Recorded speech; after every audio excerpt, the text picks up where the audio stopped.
Anime ethos has a disparate ethic when it comes to both gender expression and sexual orientation or codified sexuality than in Western animation or cartoons.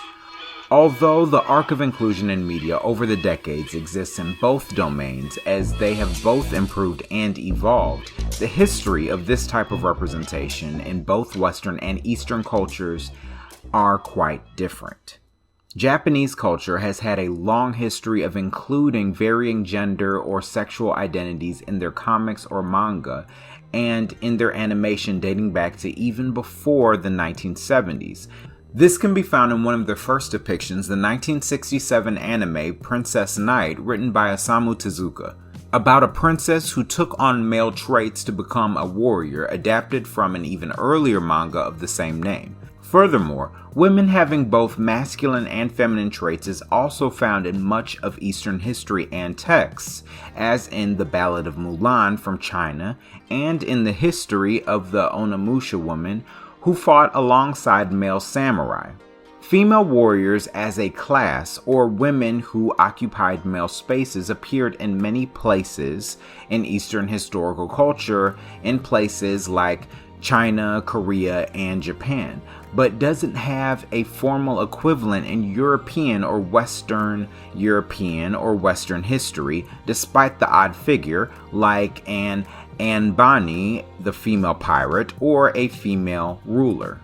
Depictions of varying gender expressions, bolstered by historical representations, eventually evolved into more overt representations of gender and sexual differences in anime, as well as in the anime genres of yaoi, boy love, or yuri, girl love, and their westernized monikers that don't feature explicit sexual encounters, shoujo-ai and shonen-ai, respectively.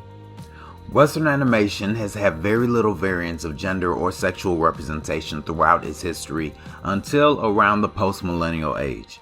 Western culture is steeped in the Judeo-Christian ethic and has been oppressive of both femininity and same-sex romantic attraction. Readings of biblical texts through a literalist and culturally dominant lens have led to both sexist and homophobic interpretations to proliferate.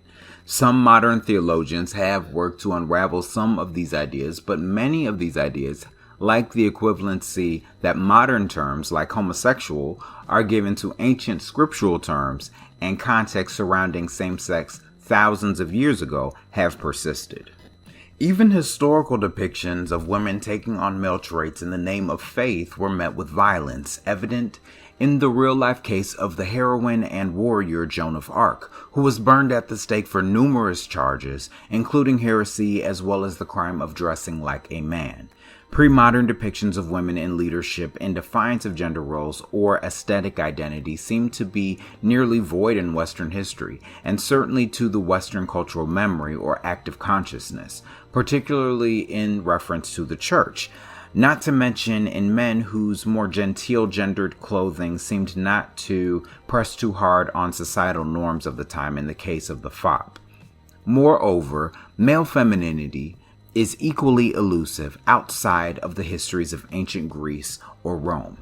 Asian or Eastern cultures have had a much longer history of varying gender and sexual expressions. The conflation of sex and sexuality only exists as a modern concept.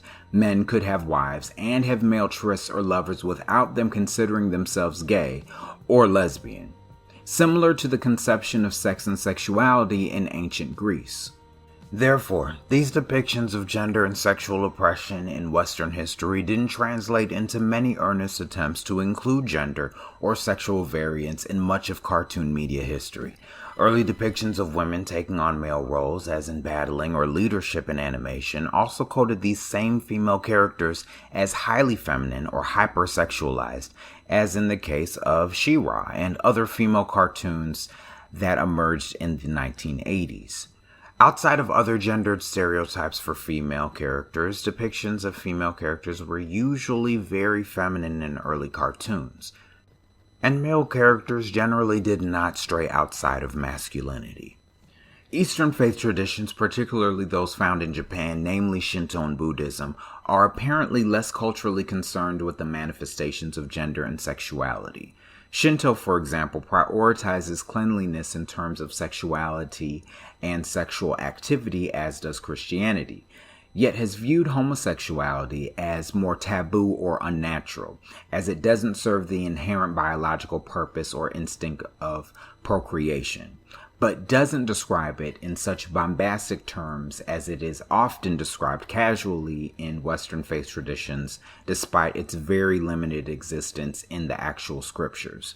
Additionally, the Shinto encourages the social and religious utility of women as spiritual leaders, more so than in Western religions, despite the separate roles men and women play in both Eastern and Western society. This includes the ordination of women into roles in Buddhist and Shinto traditions.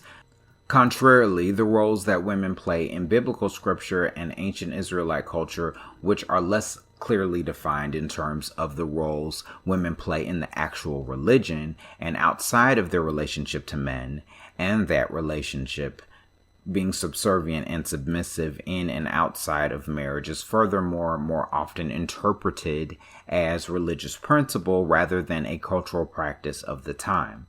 Most formal female roles in Western faith traditions are still subservient to male roles, as in Catholicism, and many Protestant faith traditions continue to push back on the canonization of female leadership in the church and pulpit, despite their modern existence in sister faith traditions, like in the case of the female rabbi and female pastor, even though these two have faced contention, particularly in the diasporic Judeo-Christian faith traditions of the West. Summarily, in the Judeo-Christian landscape of the West, particularly the United States, this has led to very conservative depictions of gender expression and sexuality in Western animation. And since most Western animation is made for children or adolescents, it is hard to get more varying depictions past censors. Anime hasn't been very much suppressed in that realm by Eastern religiosity, and builds nuanced narratives, and has played with the reality of same-sex attraction and gender expression for decades. Even for anime made for very young demographics of children, there are little qualms about displaying non-heteronormative depictions of characters. You've got this ripped body, but such a delicate face to go with it. What? Why are you obsessed with my face all of a sudden? In fact, the girl's shape, size, and complexion are quite attractive. You're a dead man! You wanna go? Some female characters may be more masculine or even taller than boys. Some boys may be thinner than girl characters, may have higher voices, or look more like females, which many young boys do, especially before puberty. They may even have an inclination for feminine colors or activities like cleaning or baking. Most cartoons don't have these depictions.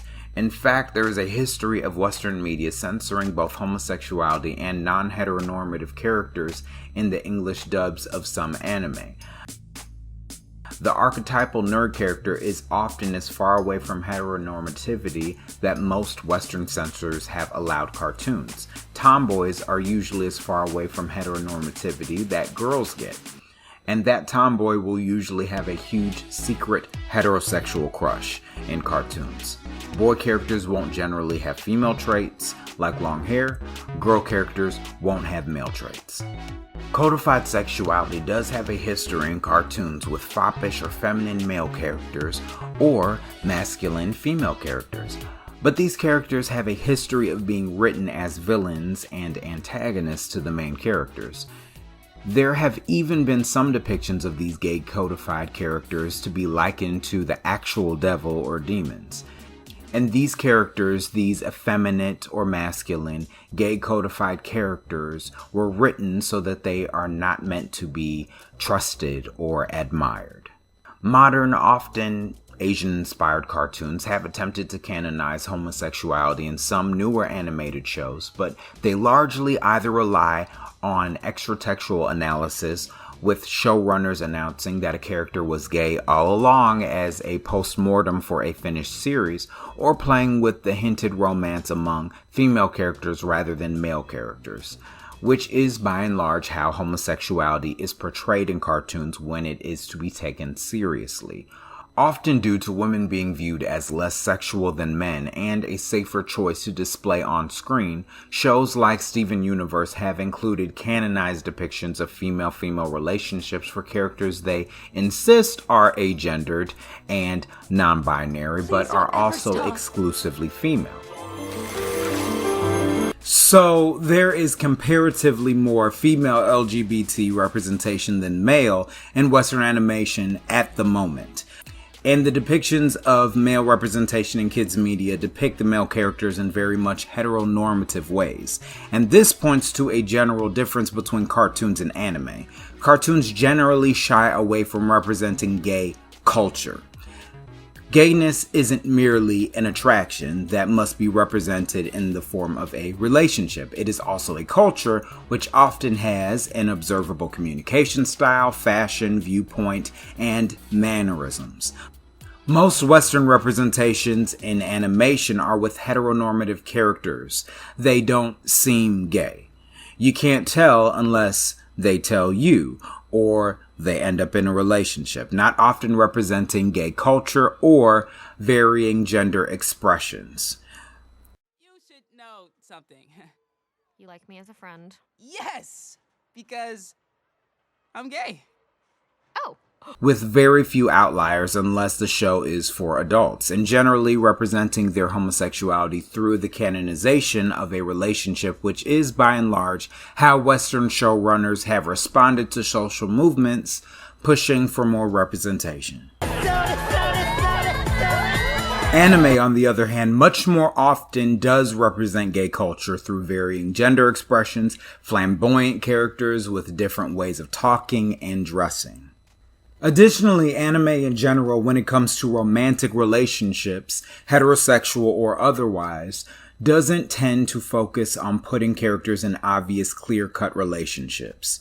There is a courting that takes place in anime that can last a whole series, if not just the season. The characters will blush, do nice things for one another, admit their feelings at some point, support each other emotionally, hold each other, but rarely do they ever do things like kiss or make blatant declarations about who is or isn't their boyfriend or girlfriend in the middle of a series, or at all. Many anime will have time skips where that courtship has already evolved and culminated in a kid or a marriage without ever seeing the couple kiss or declare their relationship. Anime or Eastern sensibilities save more overt displays of sexuality like kissing for genres that are for adults or those that focus on romance. Cartoons and anime-inspired content almost go out of their way to make characters an official item. Western animation and Western media in general being far more focused on who's hooked up with who or linked to whom. Additionally, if you research gay cartoon characters whose representation has grown a lot in recent years for Western animation, you'll find that, and it is important to note, that 75% of these characters are minor characters. They aren't main characters, the show isn't about them, so their representation doesn't get developed. You'll often see representation in the form of parents of characters, side characters, and often one-off episodes rather than main characters whose identities and relationships have an arc over the course of a season. In this way, anime can easily be distinguished from cartoons by their treatment of homosexuality as well as non-sexual gender expression, even among the Asian-inspired cartoon sect. Anime has more gender expression diversity.